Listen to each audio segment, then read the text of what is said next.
वे सभी के सभी नर्वस सिस्टम पे डिपेंडेंट होते हैं। कैंपस दोस्तों, आज की इस वीडियो में हम नर्वस सिस्टम के बारे में स्टडी करेंगे। दोस्तों, काफी लोगों को ये जो टॉपिक है वो काफी टफ लगता है और इसलिए आज हम बहुत ही आसान भाषा में आपको नर्वस सिस्टम के बारे में समझाएंगे। तो इस वीडियो में अंत तक बने रहिए। आज की इस वीडियो में हम सबसे पहले जानने की कोशिश करेंगे कि नर्वस सिस्टम होता क्या है। इसके बाद नर्वस सिस्टम की बेसिक यूनिट जिसे हम न्यूरॉन कहते हैं, इसके स्ट्रक्चर को समझेंगे। इसके अलावा नर्वस सिस्टम की क्लासिफिकेशन को भी समझने की कोशिश करेंगे। तो चलिए सबसे पहले जानते हैं कि नर्वस सिस्टम होता क्या है। देखिए, नर्वस सिस्टम हमारे बॉडी का कमांड या यूं बोले कि कंट्रोल सेंटर होता है। ये हमारे पूरी बॉडी को कंट्रोल करने का काम करता है। दोस्तों, नर्वस सिस्टम में ब्रेन तथा स्पाइनल कॉर्ड होता है जो हमारे पूरी बॉडी से इंफॉर्मेशन को कलेक्ट करता है तथा उस इंफॉर्मेशन को एनालाइज करके उस पर रिएक्ट करता है। हम अपनी डेली लाइफ में जो भी एक्टिविटी करते हैं, जैसे कि खाना खाते हैं, वॉक करते हैं या सोते हैं, वीडियो को वॉच करते हैं या सोचते हैं, इसका मतलब कि आपका जो नर्वस सिस्टम है अच्छे से काम कर रहा है, अच्छे से वर्क कर रहा है, तभी आप ये सारी एक्टिविटी को कर पा रहे हैं। अगर आपका नर्वस सिस्टम काम नहीं करता तो आपकी जो सोचने समझने की क्षमता है वो समाप्त हो जाती है और ये सब एक्टिविटी आप नहीं कर पाते। इसके अलावा हमारे बॉडी के जितने भी सिस्टम होते हैं, जैसे कि muscular system, digestive system, respiratory system आदि जितने भी सिस्टम होते हैं, वे सभी के सभी नर्वस सिस्टम पे डिपेंडेंट होते हैं। दोस्तों, नर्वस सिस्टम एग्जैक्टली करता क्या है ये समझने की कोशिश करते हैं। दरअसल नर्वस सिस्टम हमारे बॉडी को ऑर्डर देता है किसी भी काम को करने के लिए, तभी हम उस काम को कर पाते हैं।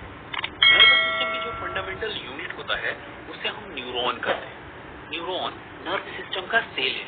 जैसे कि हम जानते हैं कि हमारी पूरी बॉडी छोटे छोटे सेल से मिलकर बनी होती है। सेल कई प्रकार के होते हैं, तो नर्व सिस्टम वाले सेल को हम न्यूरॉन कहते हैं। दोस्तों, न्यूरॉन नर्व इंपल्स जनरेट करता है। नर्व इंपल्स दरअसल एक तरह का मैसेज होता है जो कि हमारे ब्रेन से हमारे ऑर्गन तक जाता है या फिर हमारे ऑर्गन से हमारे ब्रेन तक आता है।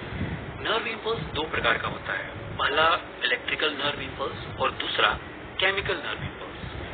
इलेक्ट्रिकल नर्व इंपल्स ऐसे नर्व इंपल्स होते हैं जो न्यूरॉन्स के अंदर ही ट्रांसफर होते हैं और केमिकल नर्व इंपल्स वे नर्व इंपल्स होते हैं जो दो न्यूरॉन्स के बीच ट्रांसफर होते हैं। अब ये कैसे होता है, इसके लिए आपको न्यूरॉन्स के स्ट्रक्चर को समझना होगा। तो देखिए, स्क्रीन पर आपको न्यूरॉन्स का स्ट्रक्चर दिख रहा होगा। न्यूरॉन्स में क्या क्या होता है इसके नाम यहाँ पर लिखे हुए हैं, आप इन नामों को याद रखिए। जैसे कि न्यूरॉन्स की मेन सेल बॉडी होती है, इसके भीतर न्यूक्लियस पाया जाता है। इसके अतिरिक्त इसमें डेंड्राइट्स भी होते हैं जो कि दूसरे सेल्स में नहीं पाए जाते हैं और इसमें एक्सॉन होता है जो कि एक टेल लाइक स्ट्रक्चर होता है। एक्सॉन के ऊपर यहाँ पर माइलिन सीट होता है। दो माइलिन सीट के स्पेस को नोड ऑफ रेनवियर कहते हैं।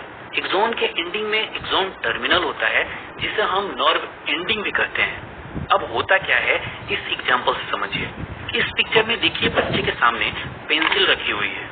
इसे पेंसिल को उठाना है तो इस बच्चे का जो ब्रेन है वो उसे हेड को ऑर्डर देगा, यानी नर्व इंपल्सेस को जनरेट करेगा और वो ऑर्डर ब्रेन से ट्रांसफर होता हुआ उसके फिंगर तक पहुंचेगा। उसके बाद उसके हाथों की फिंगर्स आगे बढ़कर पेंसिल को उठा लेगी और ये काम पूरा हो जाएगा। सबसे पहले ब्रेन से मैसेज आया डेंड्राइट्स के थ्रू। अगर आपके एसएससी में मार्क्स अच्छे हैं और आपने हमारे वीडियो लेक्चर्स की हेल्प से अपने कॉन्सेप्ट्स को बिल्ड, फिर डेंड्राइट्स के थ्रू वो एक्सॉन में होता हुआ एक्सॉन टर्मिनल तक आया है और एक्सॉन टर्मिनल से दूसरे न्यूरॉन्स में ट्रांसफर हो गया, दूसरे से तीसरे न्यूरॉन्स, तीसरे से चौथे न्यूरॉन्स।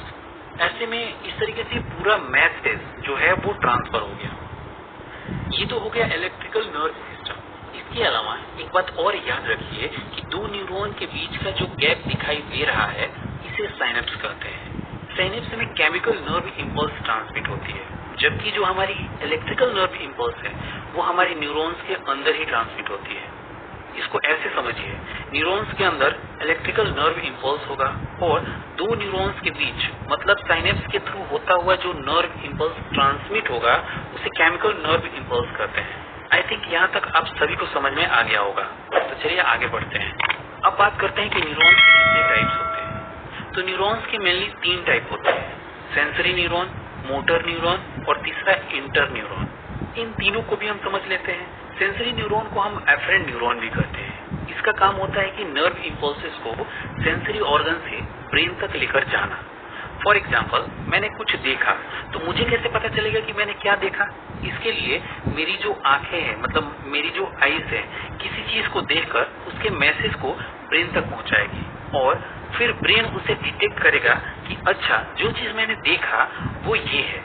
जैसे कि हमारा आंख, नाक, कान, जीभ, ये सारे हमारे सेंसरी ऑर्गन होते हैं। मतलब ये हमारे जो ऑर्गन होते हैं वो किसी भी चीज को सेंस करते हैं।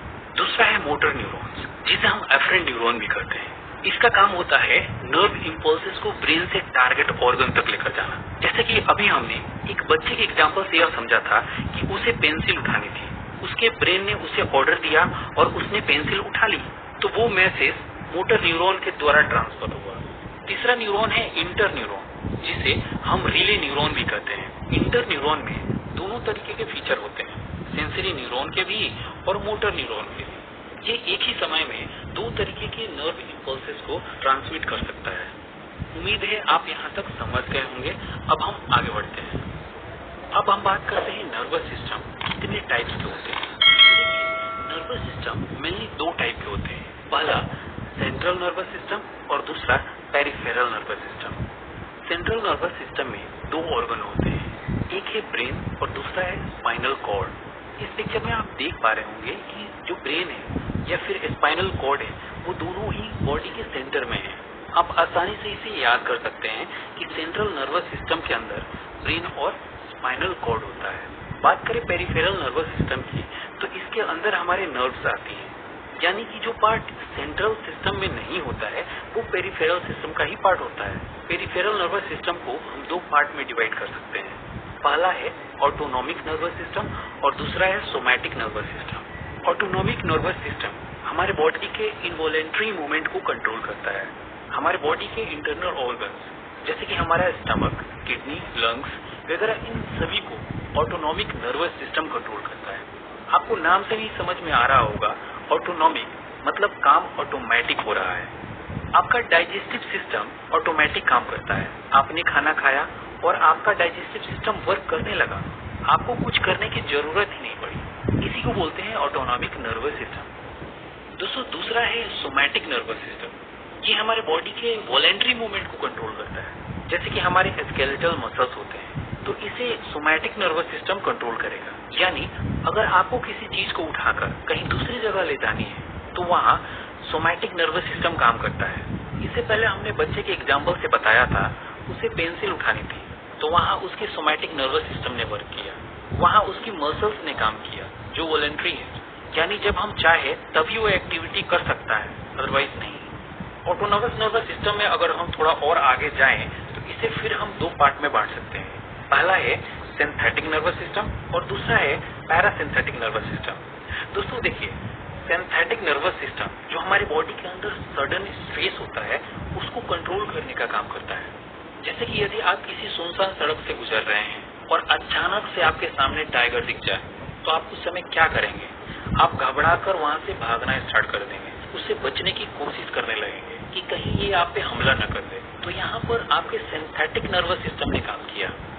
बात करें पैरासिम्पैथिक नर्वस सिस्टम की, तो ये हमारे बॉडी को नॉर्मल करने का काम करता है।